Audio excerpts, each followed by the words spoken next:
So today is Wednesday, 8th of November, and to work on the transmission a little bit more and the chassis, more of the chassis, but onto my T90C, I went ahead and installed my shifters, put the knobs on. I'm not sure they're on the right side or not, but yeah, they're installed.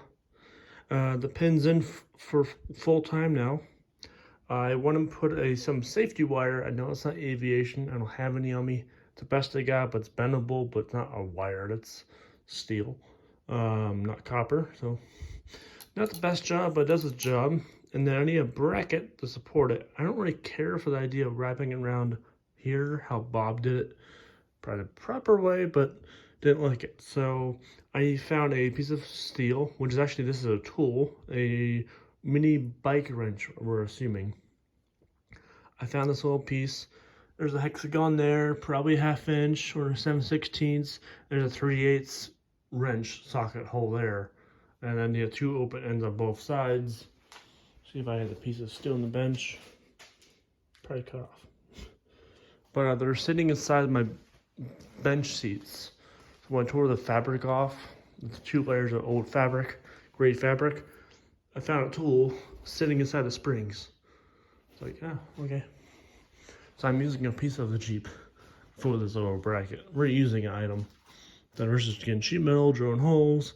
It's unique. It's reusing stuff. So put that there, a little tab off, and then support this. And it's still the way it is. It's not gonna, pin's not gonna roll out, and how it's bent, it can't roll anyway, and I don't know, we're good. Does the job at least. Still may not be proper, but take the cover off the floor and I can still fix it right later on. But get that done. The next thing I did was stenciling, masking tape, masked off what I want to do. I get some white paint. I bought this can just for this use. I've used it 4 Jeeps so far. So it is white paint. As usual, I like to stencil off and paint Spicer or Dana on the back end, just to make it all stands out. Plus, I don't underneath the truck and it just pops more. Did that.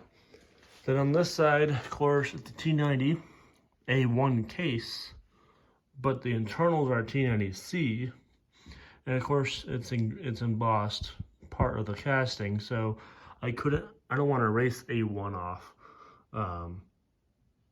I'm not sure how you put a C on there, so I left it alone and then just painted a C where the dash mark is. So for now, so that thing wears off over all these years, you can look up and see, oh, T90C. So like, I don't forget what years are inside. I can look. So it's minor, small, but that's done. So officially, I'm gonna say this is ready to install on the truck. Minus the shift knob here I bought, needs the threads made.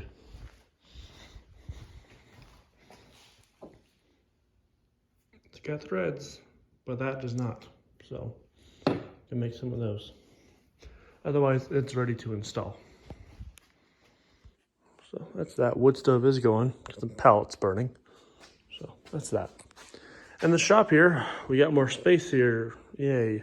I pushed the chassis back because work on the back axle.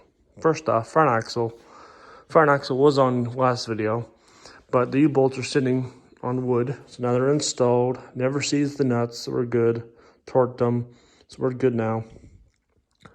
It's kind of weird this time around.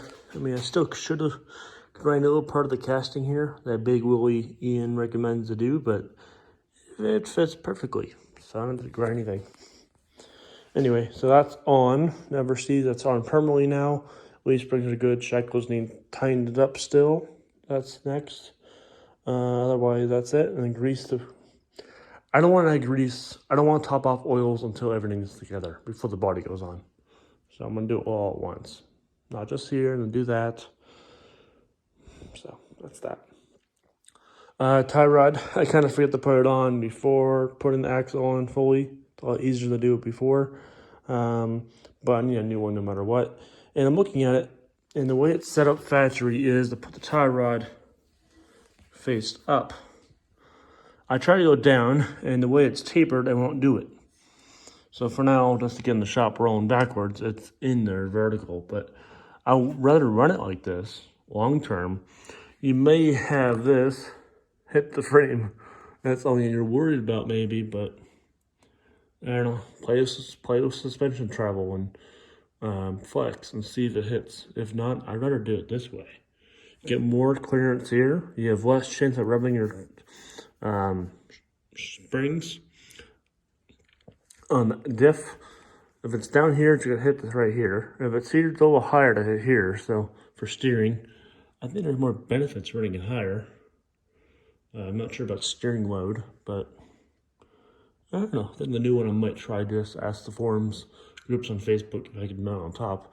Yeah, I might have to drill these out. Knuckles maybe, but that's fine. Alrighty, so that's that. That's really my next 3 items, big items. Tie rod, get to the axle now, and then next is my ring gear, which should be easy. But yeah. I already talked about that last time. I'm just gonna get to this point now. So now back here, I moved it all backwards, so I get the axle in. Kind of easy. Easier in the front, actually. So it's in. But now I'm trying to deal with is, I don't have U-bolts, so I can't mount it now. I have my plates ready. And I have my old U-bolt. So I need to make new ones tomorrow. Going to get that done. But first off, I need to figure out this angle issue, I know. It's well crushed on both sides.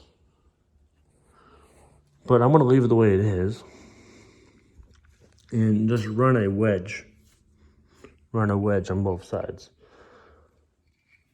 Chassis is sort of, okay, yeah, it's pretty level. Looking nice on the chassis rails, it's pretty level. The brick's level. So, okay, we're a bit nose down. I should probably put the transmission in also when put the drive shaft on and really figure it out, but I don't know, we'll figure it out. I know that it needs to go here to here. That's my issue. So I know we're too far up, so meaning I need more wedge this way. But I'm gonna put a wedge here too so it doesn't roll too much forward. So that's my next big hassle. But first I get U-bolts, and U-bolts will still won't matter. I'm gonna get an extra inch longer than I need, cut off when I'm all done. So I'll get those at least. So I'll be this weekend messing with this axle. Then by Sunday, hopefully 3-day weekend, I can have it rolling chassis, which means transmission go in, drag shafts on, and then start messing with clutch, messing with flywheel, messing with brake lines, messing with fuel line. So, and skid plate, put that on too. Yeah, that's that. The tires are mounted on the front. Yeah, I know these are my rear tires. They're more knobby for 2-wheel drive use. 4-wheel drive, you're in the mud, doesn't really matter the size, but 1/4 inch or less than 1/4 inch total difference. So those are my fronts, but for now I don't want to take the top off, and I don't want to restack. They're gonna come off anyway. When I do my brake lines, they gotta come off anyway. But yeah. Okay, that's really the update for today. So there's that. Grandpa dropped off my pole saw for trimming some trees this weekend. I'm doing, and he gave me. I actually gave him more stuff. Okay. So there's the update for today's update. So, alrighty, what's next? Go inside early.